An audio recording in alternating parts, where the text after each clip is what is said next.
IT wing யாருது வலுவாக இருக்குன்னா நம்ம ஆதவ அர்ஜுனாவது. இந்த இந்த இந்த கூட்டணியில் ஆதவ அர்ஜுனாவும் இணைந்து கொள்கிறார். அவர் திமுக பழி வாங்கணும், திருமாவட்ட பதவி கிடைப்பதையும் கெடுத்தார். அதனால் பழிவாங்கக்கூடிய பிரவீன் சக்கரவர்த்தி, ஆதவ அர்ஜுனா, இந்த கூட்டணி தான் இது போன்ற செய்திகளை பரப்புகிறார்கள்.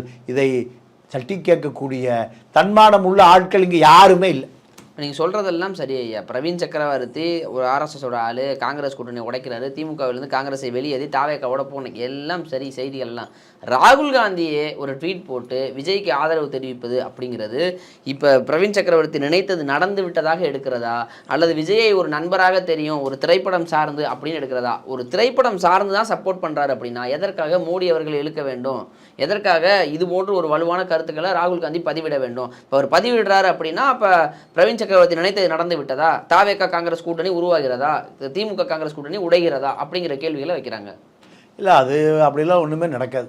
அப்படிலாம் ராகுலுக்கு இந்த கதை பூரா தெரியும், இவர்களை பற்றியும் தெரியும். இது ஒரு தற்காலிகமாக நீங்கள் ஒரு சோகம் நடந்தால் ஒருத்தர் விசாரிப்பது இல்லையா?